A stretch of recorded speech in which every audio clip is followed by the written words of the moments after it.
Welcome back to the second lecture for Chapter 9. In this lecture, we are really going to be talking about the important theories that outline kind of how we form or how we start personal relationships. So in this lecture, we will be looking kind of at the beginning, at how we use communication to start to develop our personal relationships. The first theory that talks about this is attraction theory. And attraction theory really looks at the forces that draw people together, which they term interpersonal attraction. And attraction theory states that there are three primary forces that drive people into relationships or make someone maybe more attractive that over other people. So the first, as you can imagine, is physical attraction. So we are drawn to people because of their looks, for kind of a variety of reasons. Physical attraction is important to us. The second is social attraction, so being attracted to somebody because of their personality. And the third is task attraction, being attracted to somebody's abilities and dependability. So three really important things. And I think that if we, surveyed people and we're like, what's your type of romantic partner? Or who are you attracted to? What kind of characteristics? They likely would name things that would fall into these three categories. I like somebody who's tall. I like dark hair. I like somebody who's funny that can make me laugh. So social attraction. I like somebody who's good at football or who's a really good cook or that I can trust. All of those things would be task attraction. So attraction is also influenced by these four other pieces: appearance, proximity, similarity, and complementarity. So appearance is related to this idea of physical attraction. We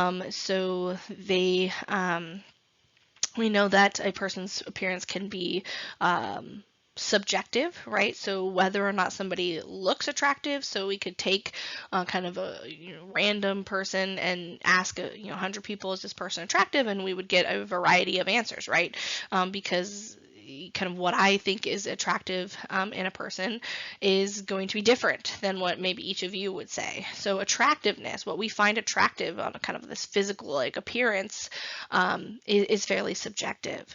But we also know that attractiveness or appearance varies from culture to culture. So what our culture kind of views as maybe the epitome of beauty. So you can think about like the people's like sexiest man alive, or kind of the overall theme of kind of the body type of what it means to be like a model or an attractive woman in this culture, is different if we go and look at different cultures throughout the world. And so again, in that way, attractiveness is, and this idea of appearance is subjective. And these ideas of attractiveness and appearance change over time, right? So what in the 1920s was considered attractive in a woman is very much different than what is today. And some of this is driven by biology, things that we've talked about before. The second thing that influences attraction is proximity. So we are more likely to form relationships with people that are kind of geographically close to us. This has changed a little bit with the use of technology. So we can connect with people who aren't geographically close to us through social media, develop friendships that way, maintain friendships that way. We could also, look at dating sites and how those bring people together. Some dating sites are based on kind of who's in your geographic location, but others, more kind of web-based sites extend out kind of nationwide, and we can set those settings, right? And so that really opens up and kind of changes maybe how we view proximity. So proximity maybe in those cases wouldn't be geographical location, like we're all located in central Pennsylvania, we all go to Bloomsburg University, but it would require us to be a part of the social media site that we use, or to have subscribed and are using that dating app. And so in those ways we can still think about proximity as being an important factor. The last two, similarity and complementarity, are related, and they really begin to answer the question of, do opposites attract? There was a little dialogue box in your chapter that asked this question, and I always give students an answer, and it's that it depends, right? In some ways, we desire similarity from people that we are in relationships with. So we want people who have similar backgrounds, who have had similar life experiences of us, who have similar values and belief systems. So in those kind of core pieces, so if we go back to that self-concept chapter, if we look at kind of those deepest parts of your identity, those core pieces, we generally seek out people who are similar to us. If you look at kind of your friend group, you might have, lines of similarity. Maybe you have subconsciously aligned with people who come from divorced families, or who have parents who are still intact, who are from a certain socioeconomic status, right? And so in those ways, we seek similarity and validation of ourselves. But there are other areas that we desire kind of complementarity. We're attracted to those that have qualities that may be a little bit different from ours. And so when we think maybe about personality traits, when we think about those social like skills, those task attraction, in those ways, sometimes we seek out people that are different. So I always give the example that I'm a pretty, organized. I'm really type A. When I go on vacation, I like things very planned. When I have my planner during the semester, I actually plan out the day by the hour. I am very regimented in that way. But my husband is very free-spirited. He is not like that at all. He's, when we go on vacation, he's like, oh, we'll just do whatever we feel like. We don't really need a plan. Weekends are oftentimes spent that way. And at times this drives me crazy, but I am attracted to that feature, to that personality trait of his, because it really balances me out. And the same is true for him. So there are times when he needs to be more organized, and I bring that to the table. And so we see these differences in our personalities and our approaches to things as a positive, and that is an attraction that we have for each other in that way. The next theory of formation is uncertainty reduction theory.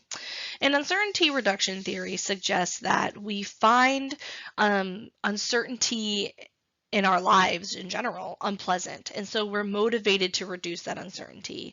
And the way that we reduce that uncertainty is by using communication. So in personal relationships, when we are uncertain about another, this theory suggests that when we are uncertain about the other person, we don't know them very well, then we feel inclined to get to know them, right? We want to reduce that uncertainty. And so as our uncertainty about somebody decreases, our liking for them is going to increase, according to this theory. So this theory suggests that when we when we're uncertain about somebody, our uncertainty about them is high, our liking for them is going to be low. But as we get to know them, as we learn more about them, then our uncertainty would decrease and our liking is going to increase. Now, we know that this theory is not perfect because there are times when we meet somebody, we reduce our uncertainty, and we find out that we don't like them, right? Maybe they have a characteristic that we find unattractive. Maybe their personality is not our jam. And so this theory is flawed in that it's not always true that the more that we get to know about people, the more that we're going to like them. And so this theory was further refined through the predicted outcome theory. So this theory kind of is an extension of this idea of uncertainty reduction. And this theory really explains what happens when we learn information about people that we do not like. So it fits that situation into the kind of theoretical framework here.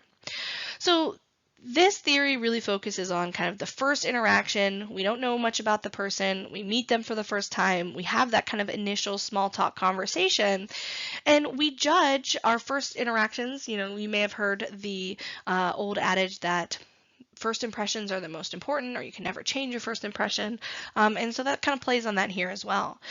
So based on our first interactions with people, we determine if we want to continue that relationship.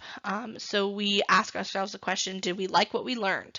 If we like what we learned, then kind of the predicted value or outcome of future interactions is going to be positive. So we met somebody, they were funny, we really liked them, they, are interested in all the same things. And so we say to ourselves, okay, we liked what we heard. Okay, based on that assessment, future interactions with that person is likely going to be positive. So when we see that person again at a party or at Starbucks or in class, we are going to approach them. We're going to say, hey, remember me? We met at the blah, blah, blah, blah, blah, right? But if we go to the last column here and we think about that first interaction, we heard things that we didn't like. Maybe the person's personality was kind of dry. They didn't say much. Maybe they're interested in all of the things that you're not interested in, or they have very different kind of value belief systems. Then you would say, okay, I did not like what I learned. This person is not for me. And because of that, future interactions with them are going to be equally as bad and negative. And so when you see them at a party, or you see them in Starbucks, or you see them in class, you're going to avoid avoidance behaviors. You're going to put your earbuds in, you're going to walk the other way, you're going to avoid eye contact, so using all of those nonverbal behaviors that we talked about. And so here we really see the kind of instance of when we meet somebody, we're reducing the uncertainty, but what we like is not, or what we hear is not good. We are not increasing our liking. And so based on predicted outcome theory, we would avoid those interactions with that person. Our liking would not increase. It may even decrease, and we would avoid interacting with that person in the future. The last kind of theory or model that we'll talk about for this chapter of relational development, it spans across and beyond the formation of relationships, but it really propels us into maintenance, which will be the next lecture for the series.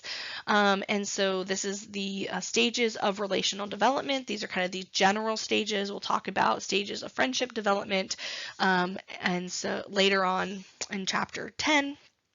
But just as an introduction of kind of some of the general stages that we go through when we form and begin to maintain relationships, is first through initiating. So people meet and they interact for the first time. What's your name? What's your major? We're sharing a lot of that surface level information. It's the outside of the onion if we go back to social penetration theory. Then we move into, like if predicted outcome theory, if we are in that yes column, then we would move to experimenting, where we have maybe more conversations about our interests. We begin to learn more about each other. If we continue to like what we hear, we're going to move to intensifying, where we would move maybe from like classmates or being acquaintances to being friends. And, maybe this would move from being like casual acquaintances to being a romantic partner, dating, we'll say here.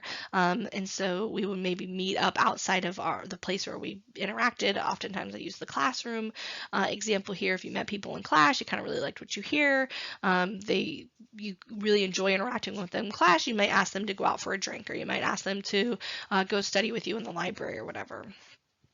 Integrating is when we begin to develop a deep commitment.